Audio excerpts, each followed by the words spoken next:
मैं ज्यादा पॉलिटिक्स में नहीं हूँ, लेकिन फिर भी जितना मैं सुनती हूँ, उज्ज्वला योजना क्या है, गैस सिलेंडर किसके लिए भरे गए, राशन किस लिए, मैं सैल्यूट करती हूँ। आज आपके सिलेंडर कितने का है, इसमें सवाल का जवाब दीजिए। बिल्कुल बिल्कुल दीजिए। गैस का सिलेंडर अब कितने का है? नरेंद्र मोदी की भाजपा, पहले ये बताइए। देखिए भाजपा, मैं बहुत पॉलिटिक्स सीधे बताइए ना, नरेंद्र मोदी की भाजपा? नहीं, नरेंद्र मोदी। क्योंकि अक्सर लोग मुझसे यही पूछते हैं कि पैसा कहाँ से आता है, तो मैं उनको ये उंगली ऊपर कर देती हूँ। नमस्कार दोस्तों, सरोकार मीडिया यूट्यूब चैनल पर एक प्रोग्राम शुरू कर रहे हैं जिसका नाम है शख्सियत। इस प्रोग्राम में हम कार्यपालिका, न्यायपालिका, विधायिका और पत्रकारिता के साथ साथ समाज में महत्वपूर्ण मुद्दों पर काम करने वाले विभूतियों के बारे में दिखाएंगे। हम ऐसे व्यक्तित्वों का इस प्रोग्राम में साक्षात्कार करेंगे जिनसे प्रेरणा लेकर हमारे देश के युवा अपनी ज़िंदगी में भी कुछ कर सकें। शख्सियत प्रोग्राम व्यक्तिगत उपलब्धियों पर आधारित प्रोग्राम होगा और इसमें कोशिश की जाएगी कि ऐसे लोगों का ही साक्षात्कार किया जाए जिन्होंने अपने अपने क्षेत्रों में महत्वपूर्ण उपलब्धियां हासिल की हैं। हमें अपने दर्शकों से अपेक्षा है कि वे हमें बताएं कि किस तरह के लोगों का इसमें और साक्षात्कार किया जा सके, जिससे इस प्रोग्राम को बहुत ज़्यादा प्रभावशाली और सराहनीय बनाया जा सके। हमारी दर्शकों से अपेक्षा है कि वे हमारे व्हाट्सएप नंबर 9540297770 पर बताएं कि ये प्रोग्राम उनको कैसा लगा और वो किस तरह की शख्सियत इस प्रोग्राम में बुलाना चाहते हैं। नमस्कार दोस्तों, यूं तो मैंने सरोकार के लिए हजारों साक्षात्कार लिए हैं, लेकिन आज हमारे साथ एक बहुत ही खास शख्सियत इंदु राजपूत जी हैं। इंदु राजपूत एक एनजीओ चलाती हैं जिसका नाम है Raksha the saviours. Raksha the saviours के माध्यम से ये पीड़ित महिलाओं और समाज में दबे कुचले लोगों की सेवा में जुटी हैं। पिछले 6 साल से रात दिन एक कर कमजोरों, मजलूमों और पीड़ितों की ये हर संभव सहायता कर रही हैं। आइए मिलते हैं और जानते हैं उनके द्वारा किए जा रहे समाज सेवा के कार्यों को और उसमें आ रही परेशानियों के बारे में भी उनसे पूछेंगे। नमस्कार। इंदु, आपका जो ये एनजीओ है इसका नाम है रक्षा द सेवियर्स। ये आधा नाम इंग्लिश में आधा हिंदी में, ये ऐसा नाम रखने के पीछे क्या सोच है? रक्षा द सेवियर हमने इसलिए रखा है कि हमने देखा है बहुत सारे एनजीओ में काम करते, मैंने काफ़ी एनजीओ में काम किया है। लोग एक बार हेल्प करते हैं, उसके बाद वो उनको नहीं देखते हैं क्योंकि उनके पास बहुत सारे काम होते हैं। तो कहीं ना कहीं ये बात हमें लगता था कि अगर किसी एक महिला की ज़रूरत को पूरा किया जाता है, उसकी मदद की जाती है, तो उसको बाद में सुरक्षा देनी चाहिए। तो हमारा जो मकसद था रक्षा करके फिर सुरक्षा देना। जब हमने इसका नाम रखा कि रक्षा एवं सुरक्षा, तो कहीं अच्छा नहीं लगा हमें। तो करते करते हमारी टीम ने रक्षा द सेवियर, तो हमारा जो सोच था वो उसमें इम्प्लीमेंट हो गया। सेवियर मतलब सेव करना और रक्षा मतलब रक्षा करना। तो रक्षा एवं सुरक्षा बेसिकली हिंदी नाम है। वो सुरक्षा हमें देखने में थोड़ा अटपटा लग रहा था पूरा, तो हमने इसको रक्षा द सेवियर कर।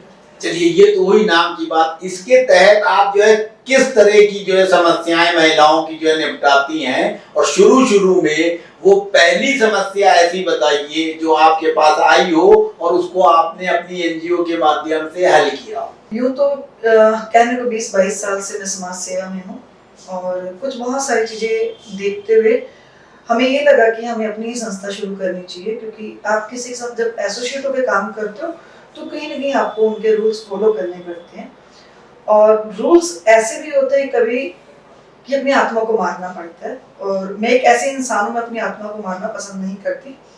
तो मैंने अपनी संस्था बनाई, और जो हमारा सबसे पहला केस था 2016 का केस है, हरियाणा का केस है।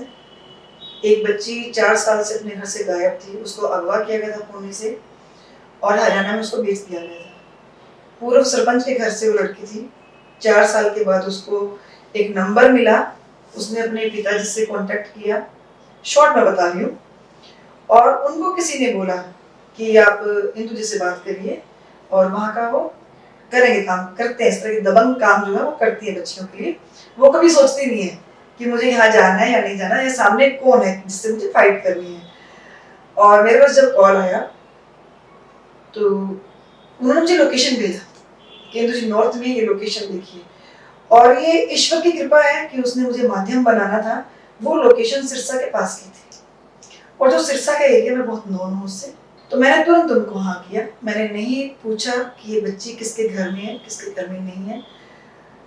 बाद में धीरे धीरे मैंने जानकारी निकाली, सिरसा मैंने कॉल किया, अपनी फैमिली को भी इन्वॉल्व किया कि आप इसका मुझे पता करके दो। ऐसे सुन के पेरेंट्स आ रहे हैं हमारे पास में, उनके पेरेंट्स आ गए, महाराष्ट्र पुलिस आ गई हमारे घर पे द्वारका में कि चलिए मैडम चलते हैं। सुबह उठे, हम लोग गए, हम पुलिस स्टेशन पहुंचे।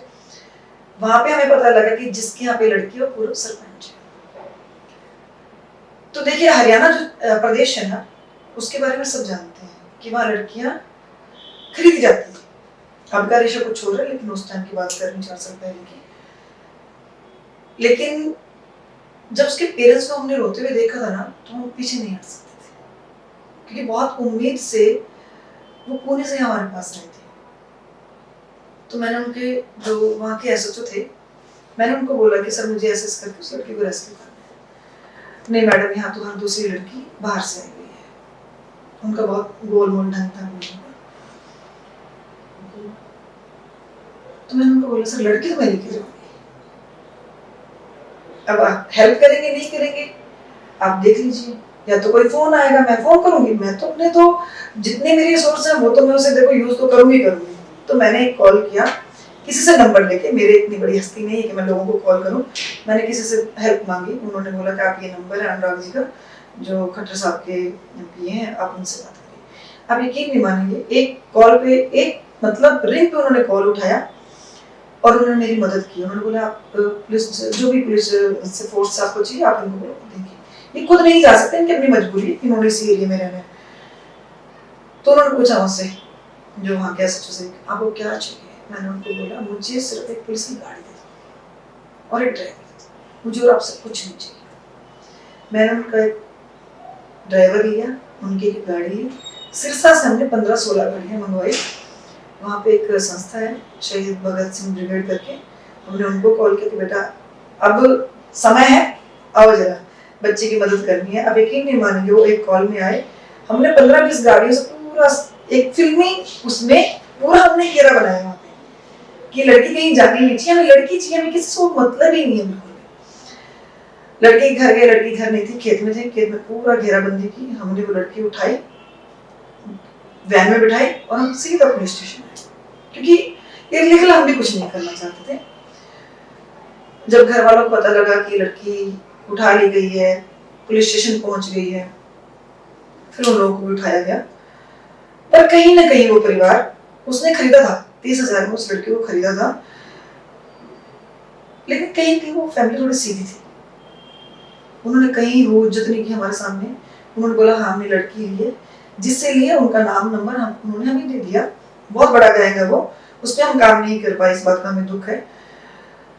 लेकिन वो लड़की हमने लिया, वहां से सारा डॉक्यूमेंट हमने कंप्लीट किया। वहाँ पे पुणे पुलिस हमारे साथ थी, महाराष्ट्र की पुलिस थे हमारे साथ में, सारा जितना डॉक्यूमेंटेशन कंप्लीट किया और वो लड़की को हमने पुणे भेजा मदर के साथ में। उस बच्ची के एक बेटा था और दूसरा प्रेग्नेंट थी। उसको वहां भेजने के बाद में वो बच्चा, छोटा वाला जो बच्चा था 1.5 साल का, उसको ससुराल में रखा, लेकिन बाद में हमने वहां भेजा। और एंड ऑफ द डे हमने उस लड़की की फैमिली को भी समझाया, लड़के की फैमिली को भी समझाया कि आपको बहू चाहिए, और ये बच्चा 2 बार माँ बन चुकी है, इसको आप सोचें कि रीसेटिंग कहीं नहीं हो सकती, होगी तो वो बच्चा बिना माँ के हो जाएगा।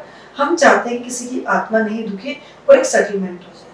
हमारा काम किसी को प्रताड़ित करना नहीं है, हमारा काम है लोगों को हेल्प करना। और हम ये भी देखते हैं कि जो बच्चियां हमें फ़ोन करती हैं, कंप्लेन करती हैं, उनका तकलीफ किस मात्रा में है। कहीं ऐसा हो कि इनसे ही दूसरे वाले परेशान हो, बहुत सारे केसेस में होते हैं।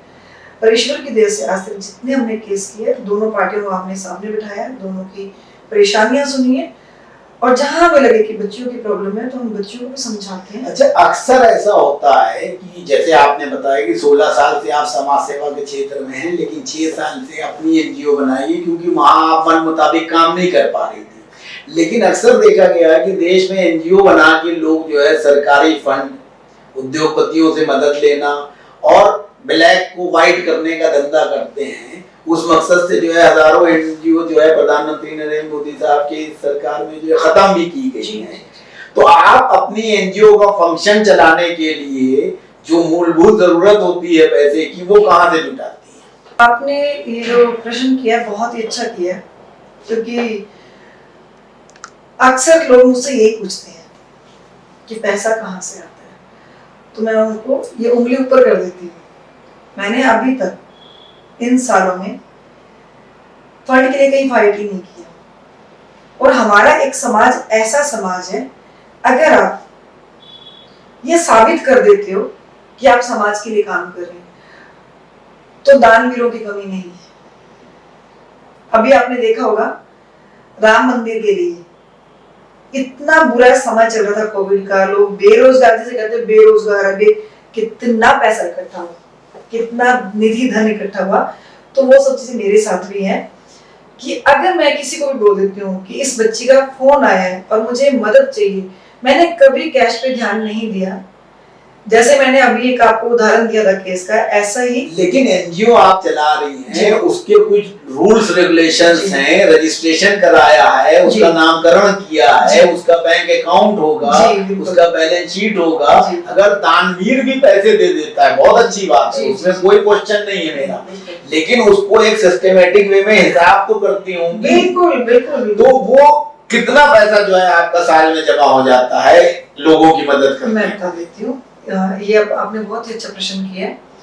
लोग बैलेंस शीट बनाते हैं गवर्नमेंट से फंड लेने के लिए, क्योंकि वहां दिखाना होता है कि आपका तो टर्नओवर इतना है।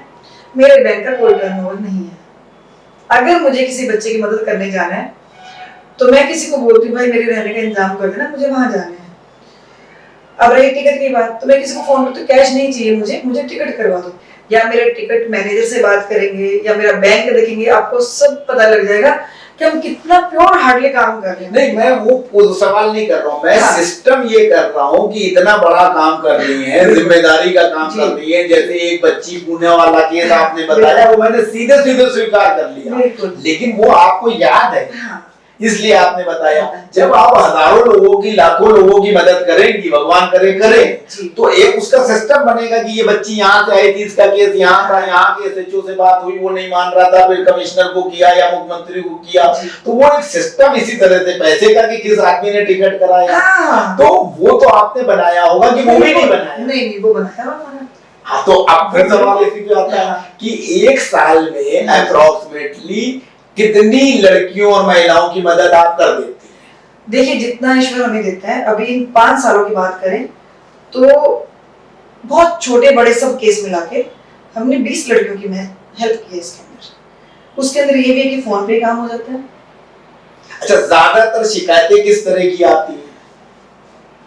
बहुत ही दुख के साथ बताती हूँ मैं, महिलाओं के साथ मारपीट की, सेक्सुअल हरासमेंट की।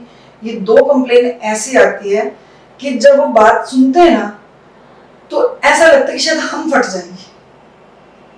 आज लोगों के दिमाग के अंदर एक नैरेटिव सेट हो गया है कि लड़कियां बहुत तेज हैं, लड़कियां बहुत चालाक हो गई हैं, लड़कियां हरासमेंट करती हैं।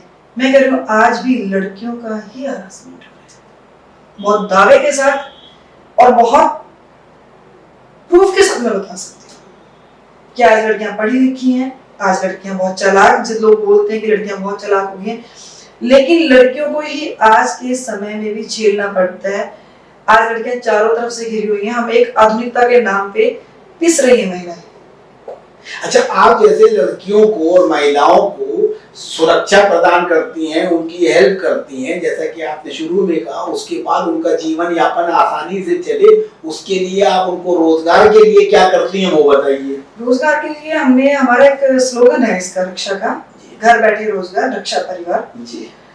अब सपोज कोई अगर बच्ची आती है, उसके पास नहीं है जीवन यापन करने के लिए, तो हम कुछ कोर्सेज उनको देते हैं। ब्यूटिशियन का कोर्स है, मेकअप का कोर्स है, हेयर का कोर्स है, आपका फूड बनाने का कोर्स है, बहुत सारे ऐसे हुनर है जो हम बच्चियों को दे सकते हैं। उसी में से उसका इंटरेस्ट देखा जाता है कि आपका किस चीज में इंटरेस्ट है, फिर वो उनको बना के देते हैं। उनमें ज्यादा नहीं लगता। अगर किसी ने सैलून का कोर्स कर लिया, ब्यूटिशियन का, तो उसको जॉब लगवा देते हैं। ऐसे ही करते करते कम से कम भी मैंने अराउंड 50 लड़कियों को ट्रेन करके मुंबई बॉलीवुड में, चंडीगढ़ बॉलीवुड में और दिल्ली के अंदर मैं लगा चुकी हूँ। तो वो वहाँ क्या एज एक्ट्रेस गई हैं कि makeup artist? As a makeup artist गई हैं। तो उनका जीवन जो है बढ़िया से चल रहा है, सुरक्षित और बहुत अच्छा चल रहा है।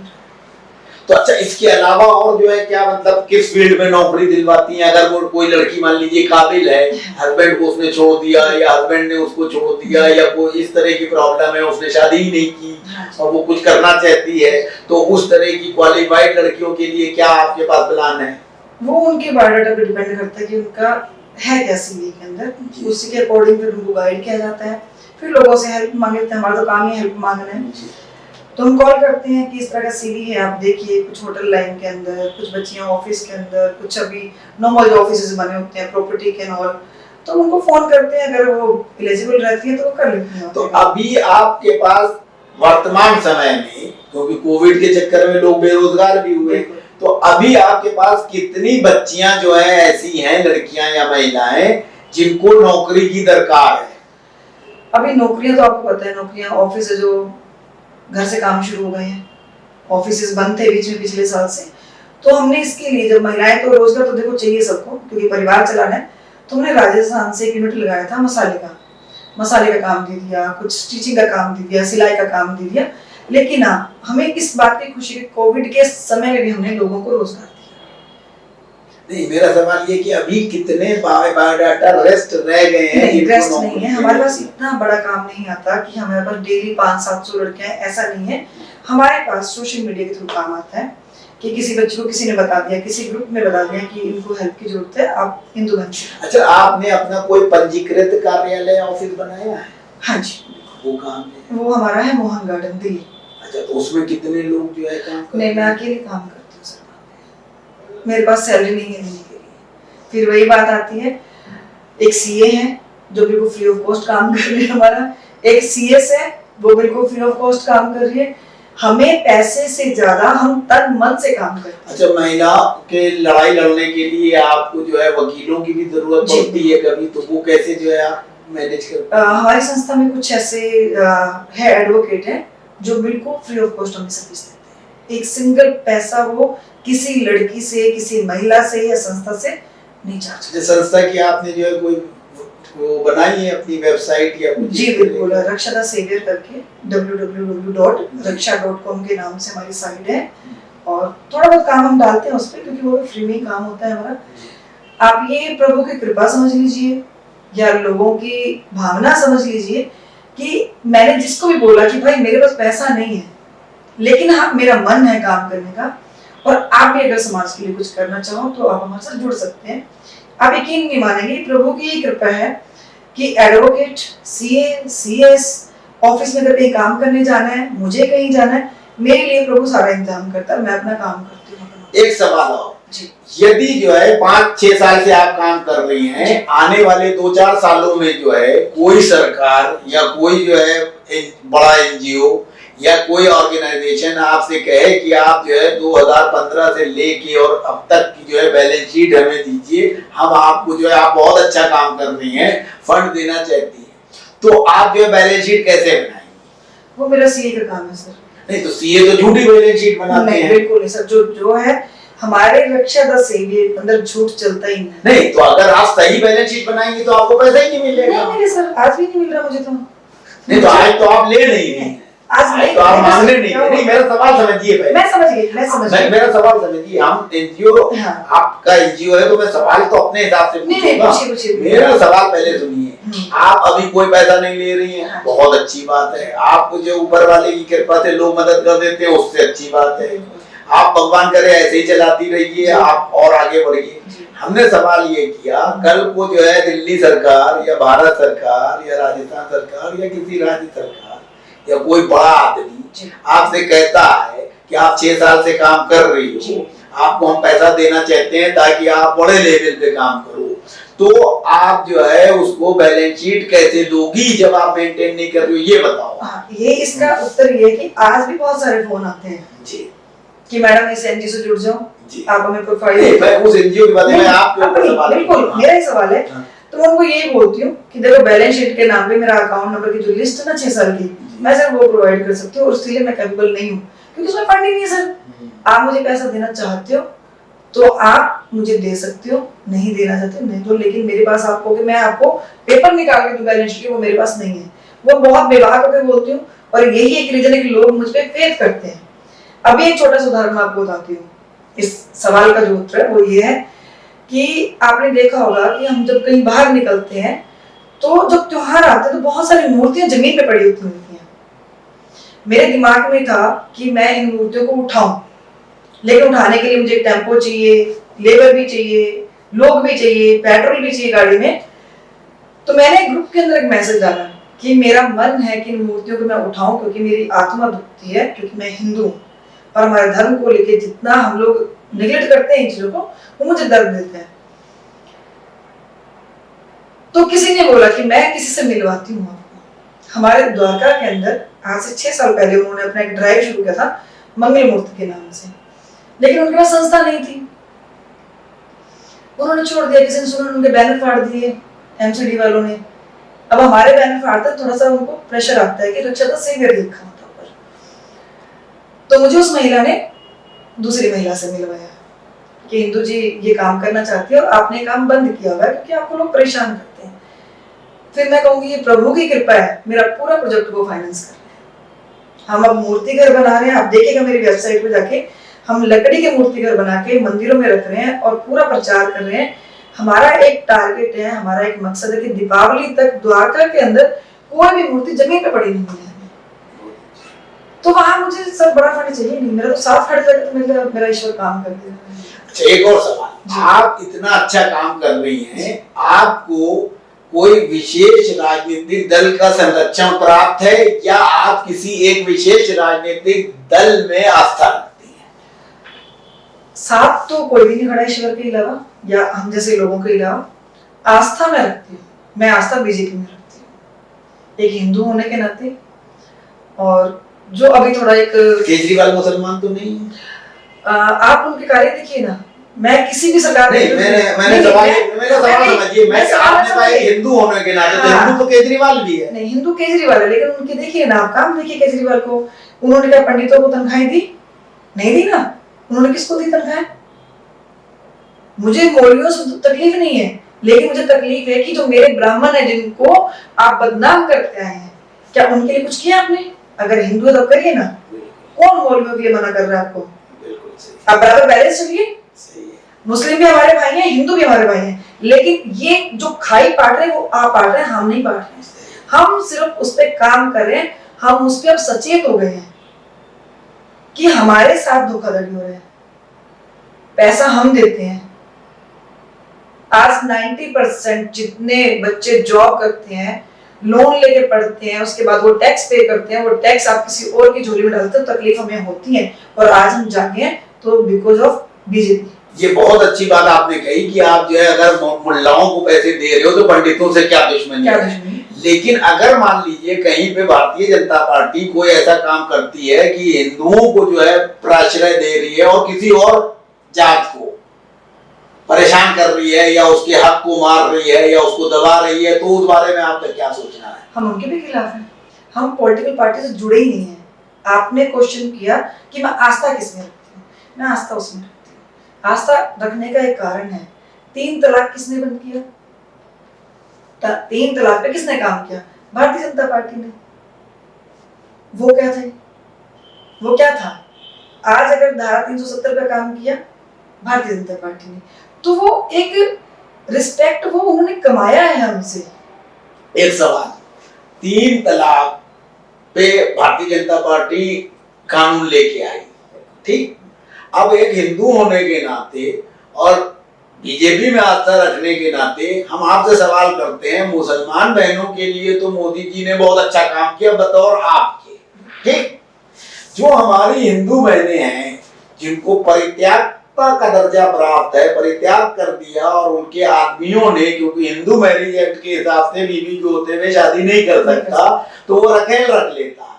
तो मोदी जी जो 15% मुस्लिम बहनें हैं देश में, उनके लिए तो कानून बना के उनकी हक की लड़ाई लड़ते हैं, अच्छी बात है बतौर आपकी। 85% जो हिंदू फैमिली की महिलाएं हैं जिनको जो है तलाक दिए बिना छोड़ देते हैं लोग और अपनी अय्याशी के लिए शादी किए बिना औरत रख लेते हैं, उनके बारे में क्या ख्याल है? देखिए, पॉलिटिकल लेवल पे अगर देखा जाए तो इस बात की नाराजगी हमें भी है, लेकिन उनके लिए हम लोग खड़े हैं। हमारा जो मेन मकसद है काम करने का वो यही है कि जब कोई महिला हमारे पास आती है, आज भी हरियाणा की 3 महिलाएं मेरे पास है और मैं उन्हीं के केस को लड़ रही हूँ। और हम एक चीज और बताते हैं अपनी बच्चियों को, हमारे समाज में, हमारे हिंदू धर्म में त्याग था, तलाक नहीं था। ये जो तलाक हमारे समाज में आया है, ये उसी की वजह से, ये ख्याल रखना है कुछ भी, ये सब सिस्टम जितना बिगड़ा है वो हमारे, मैं पॉलिटिकल पे बात नहीं कर रहा था, मैं बाकी से नहीं, मैं तो एक जर्नलिस्ट के थे, आप मेरे सवाल आप जवाब हमको बताइए। आप हाँ बिगड़ा है, हमने जो बचपन में हमें गांव से है, बहुत छोटे से शहर से, हमने कभी ये सुना ही नहीं था कि तलाक कुछ होता है। लेकिन जैसे जैसे बड़े होते गए, बड़े सिटी में आए, तो हमें पता लगा तलाक क्या होता है, उस तलाक के क्या नुकसान है, वो हमारा समाज आज झेल रहा है। बीजेपी नहीं किया काम, ऐसा नहीं कि वो नहीं काम करेगी, मैं फेवर नहीं करूंगी, लेकिन हाँ वो काम कब करेगी? 15% को पहले कर रही है और जिसने वोट देगी, सुनिए सवाल, 15% जो तुम्हें कभी वोट नहीं देता है बतौर बीजेपी नेताओं, सवाल थोड़े कड़वे हैं, बतौर बीजेपी नेताओं मुस्लिम समाज तुम्हें जो है, जो पैसे नहीं देता है, उनकी बेटियों के लिए, उनकी बहनों के लिए तो तुम्हारे सीने में बहुत दर्द है। जो अपनी बेटियां बहनें हैं 85%, उनके लिए कोई कानून बनाने की हिम्मत नहीं है। आप कहती हैं कि उसके लिए हम बैठे हुए हैं, तो मुसलमानों के लिए भी तो मुस्लिम पर्सनल लॉ बोर्ड और शरीयत बैठा है, ये भेदभाव क्यों? इस पे जवाब दीजिए। मैं बताती हूँ। अभी आपने बोला वोट नहीं देती है, बस एक यही चीज है, यही एक बात है जो शायद भारतीय जनता पार्टी में है। मुझे मालूम था आप ये जवाब देंगे, अभी दूसरा सवाल सुनिएगा, बोलिए। उन्होंने, हम यहाँ पे अब जो बात है ना, हम बात करने लगे मानवता पे। नहीं, मैं बताती हूँ, इसका मैं बताती हूँ, आप कह दीजिए। हम बात कर रहे हैं मानवता पे। मैंने आपके पहले प्रश्न के उसमें उत्तर दिया था कि मौलवियों की तनख्वाह है, पंडितों की नहीं है। सही है। जहां बात आती है महिलाओं की, जहां बात आती है मानवता की, मेरा जो संगठन है पक्का हिंदुत्व पे है। अब मेरा थोड़ा जो उत्तर है वो थोड़ा सा लंबा है। दीजिए। इंडिया गेट के पास में एक महिला 15 साल से रेप पीड़ित, 15 साल से रोजाना उसका रेप होता था। 5 बच्चे उसने पैदा किए, जिसमें 4 बच्चे उसके गायब हो गए। एक बेटी उसकी किसी ने पाली, मजार, मस्जिद में मजार है वहाँ पे इंडिया गेट पे, उसने कहीं छुपा के पाला, उसको बड़ा किया। मेरे पास जब ये केस आया, हिंदू हूं तो हिंदू के लिए काम करूंगी, लेकिन जहां बात मानवता की आती है तो वहां हम भूल जाते हैं, क्योंकि दर्द तो दर्द होता है, चाहे आप मुस्लिम हैं, चाहे आप हिंदू हैं, चाहे सिख है, ईसाई, कोई भी है। मैंने बिना समय गवाया 2 बजे दोपहर में मुझे लेटर आया था वो व्हाट्सएप पे, 4:30 बजे मैं संसद मार्ग थाने में थी, मात्र एक महिला को लेके कि आप चलो वहां जाके काम करेंगे। वहां पे उन्होंने बड़ी आनाकानी की, कंप्लेन की कि ब्लड रिलेशन नहीं है, आप कौन हो? मैंने कहा मैं इंसान हूँ, वो इंसान है, मुझे इतना समर्पण है कि एक औरत होने के नाते मैं समझ सकती हूँ, अगर हम कहीं जाते हैं और गलती से भी कोई टच कर जाता है तो वो दर्द है ना, वो दर्द उसने 100 गुना झेलती है, वो रोजाना झेलती है, मुझे उस दर्द से बचाना है। या तो आप करेंगे, नहीं मैं कहीं और जाऊंगी, लेकिन फिर बात आपके ऊपर आएगी। आप यकीन नहीं मानेंगे भाई साहब, 15 दिन के अंदर 15 दिन लगे मुझे उस केस को निपटाने में। उस लड़की को ढूंढा गया जो 8 साल की लड़की उसकी गायब हो गई थी, उसको ढूंढा, CWC के अंदर उसको एडमिट कराया गया झंडे वाले में, और उस लेडी को, शबो नाम की लेडी को हमने हिवास भेजा ट्रीटमेंट के लिए। जब हमने प्रेशर डाला, अग्रेसिव हुआ, तब पुलिस ने सुना हमारा। पुलिस ने सुनती नहीं है, जल्दी से सुनती नहीं है वो।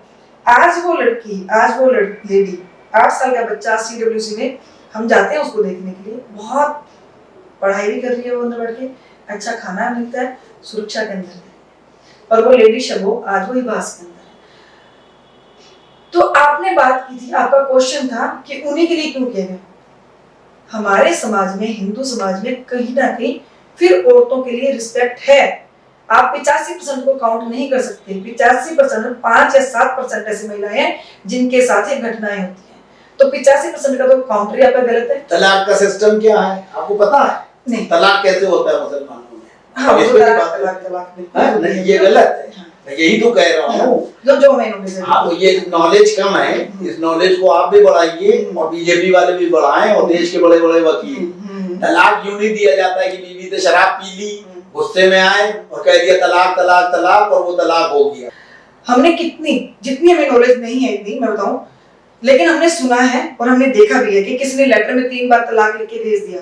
ये प्रोपोगंडा है, वो जाहिल है, वो औरत जाहिल है जो वो लिखे हुए को मानती है। यही मैं बताना चाह रहा हूँ, आपसे क्वेश्चन करके आपसे आंसर भी करवाना चाह रहा हूँ। अगर हमने अपनी बीवी को, मैं पढ़ा लिखा आदमी हूँ, मैंने अपनी बीवी को अभी व्हाट्सएप पे भेज दिया तलाक तलाक तलाक, तो ना शरीयत के हिसाब से, मुस्लिम कानून के हिसाब से ना वो तलाक हुआ, ना कॉन्स्टिट्यूशन के हिसाब से तलाक हुआ। जो बीजेपी ने कानून बनाया है वो कानून होते हुए भी कानून नहीं है, क्योंकि जिस चीज की वैलिडिटी ही नहीं है उस चीज को तुम वैलिड कर रहे हो। सवाल ये, मेरा फिर वही सवाल है कि महिलाओं के लिए आप बिल्कुल सही करें, मैं खुद चाहता हूं। अभी मैं एक सवाल और पूछूंगा। मेरा ये कहना है कि जो हिंदू बहनें हैं हमारी 85% लोग, तुम 85% आपने जो आपके उसी सवाल को पूछ रहा हूं कि आपने कहा वोट बैंक की बात मैं नहीं कर रहा हूं, उस पे सवाल दूसरा पूछूंगा कि ये मुसलमान वोट नहीं देते हैं इसलिए उनके लिए ऐसा किया या वो सबके लिए करते हैं। मेरा सवाल ये है कि आप जो 85% संख्या हुई ज्यादा और वो है हिंदू अपने लोग, उनका हक पहले बनता है, उनके ऊपर तो जो है आप जुल्म होने दे रहे हो, उनकी प्रॉब्लम सॉल्व नहीं कर रहे हो, और जो दूसरे समाज के हैं या जिनको तुमसे वो मदद नहीं चाहिए है तुम उसमें घुस रहे हो। तो मेरा कहने का मतलब है कि पहले उसको सही करना चाहिए था कि नहीं। अब मैं आते हैं आपके जवाब में। आपने बोला 85% महिला, फिर हम आए हिंदू और मुस्लिम पे, ठीक है। तो हिंदू मुस्लिम पे मैं आपको जवाब देना चाहूंगी, क्या धारा 370 हटी वो किसके लिए हटी? सबके लिए। कश्मीरी पंडितों के लिए ना। वो हिंदू नहीं थे क्या? वो कहीं ना कहीं उन्होंने वो हिंदू तक देखा ना कि हिंदू भाई बहन परेशान है। आज मैं उनके बीच में रही हूँ। जो आप जम्मू कश्मीर से जो पंडित निकले थे, मैं बॉलीवुड से वास्ता रखती हूँ, एज एन मेकअप आर्टिस्ट मैंने वहां पे 22 साल काम किया है। जितने भी कश्मीरी पंडित मेरे टच में आए, जितनी बच्चियां आई, आप उनका दर्द देख लेते तो वो दर्द सहने लायक नहीं था। जो एक अपर उम्र के थे, बच्चों ने तो नहीं देखा लेकिन उन्होंने सुना, और वो सुन के ही आपको पता है कि हमारा जो शायद जलवायु हिंदुस्तान की ऐसी कि हम बहुत जल्दी भावुक होते हैं, तो उनको राहत नहीं मिलेगा। वहां उन्होंने कहा देखा। फिर सेकंड, मैं ज्यादा पॉलिटिक्स में नहीं हूँ लेकिन फिर भी जितना मैं सुनती हूँ, उज्ज्वला योजना क्या है, गैस सिलेंडर किसके लिए भरे गए, राशन किस लिए, मैं सैल्यूट करती हूँ। आज आपके सिलेंडर कितने का है इस पे सवाल का जवाब दीजिए। बिल्कुल दीजिए। गैस का सिलेंडर अब कितने का है? सवाल के बदले में सवाल पूछा जाएगा। 350 की जगह 850 का है। ठीक है, बिल्कुल है। मैं उसका जवाब दूंगा। पेट्रोल जो है 50 रुपए से जो है 100 रुपए है, क्यों है? मैं डलवाती हूँ गाड़ी के अंदर। हाँ, दीजिए जवाब। मैं देती हूँ जवाब आपको। आप जब, मैं एक छोटा सा उदाहरण देना चाहती हूँ। आज अगर मेरे पिता मुझे बोलते हैं, देखिए आप हमें उदाहरण देके गुमराह ना कीजिए, क्वेश्चन का आंसर दीजिए। हाँ, मैं वही उसी पे आ रही हूँ। आप मुझे बताइए, आज मेरे पिता मुझे बोलते हैं कि मुझे ये बिल्डिंग बनानी है, ठीक है, ये बिल्डिंग बहुत जर्जर हो चुकी है और आपके भविष्य के लिए मुझे उसे बनाना है, ठीक है। सबसे पहले किस पे फर्क आएगा? मेरे बजट पे आएगा ना। मैं अपनी आत्मा से बोल रही हूँ, मैं एज अ पॉलिटिशियन आपको जवाब नहीं दे रही, एक आम इंसान बनके मैं उनकी दूरदर्शिता को देखती हूँ कि वो किस तरह से काम कर रहे हैं। आज उनको क्या जरूरत है मुझे बताओ ना, इतने प्रधानमंत्री बने, किसी ने इतना कड़वा झेला? किसी ने नहीं झेला। आज सारा दिन वो गालियां खाते हैं, आप एफबी पे चले जाओ, इंस्टा पे चले जाओ, 90% लोग उनको गालियां दे रहे होते हैं, लेकिन वोट उसमें से 45% फिर भी उन्हीं को करेंगे, क्योंकि उनको पता है कि काम करने के लिए हमें यही इंसान चाहिए। अगर हिंदुस्तान को हिंदुस्तान बनाना है तो उनको नरेंद्र मोदी ही चाहिए। और उसी एफबी नरेंद्र मोदी की भाजपा, पहले ये बताइए।